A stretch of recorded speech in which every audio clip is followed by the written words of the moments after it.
President Bongbong Marcos' State of the Nation address drew mixed reactions from Filipinos, with many hoping his promises will translate into concrete action. Mobile journalist Francis Rivera has the report.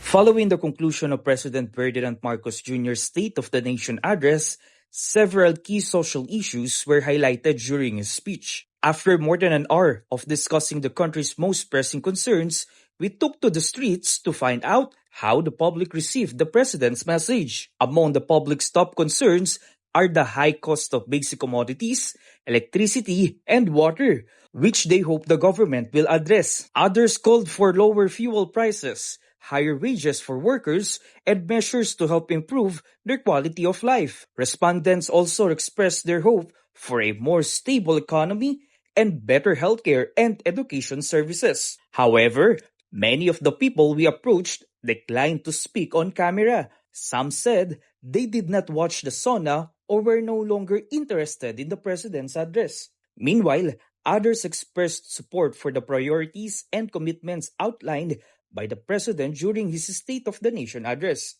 Lahat ng ginanggit niya, nagustuhan ko lahat. Mas gumanda pa Pilipinas. Sa aking palagay, panahon na para tanggalin na natin ang systems laws na pinapasa sa consumer. Meanwhile, Tatay Joy said he has mixed views on the president's proposal to remove system loss charges from electricity bills. He also said he hopes anyone found responsible for corruption in the current administration will be held accountable. Maganda, kaso gawin niya muna bago sila magsalita. Kasi puro topis, walang action. Nagnakaw ka ng isang kamatis, bugbog ka na, kulong ka pa. Samantala mga mayayaman, dahil milyonaryo ang ninakaw, wala nakukulong. Kapatid, mobile journalist Francis Rivera, we are One News.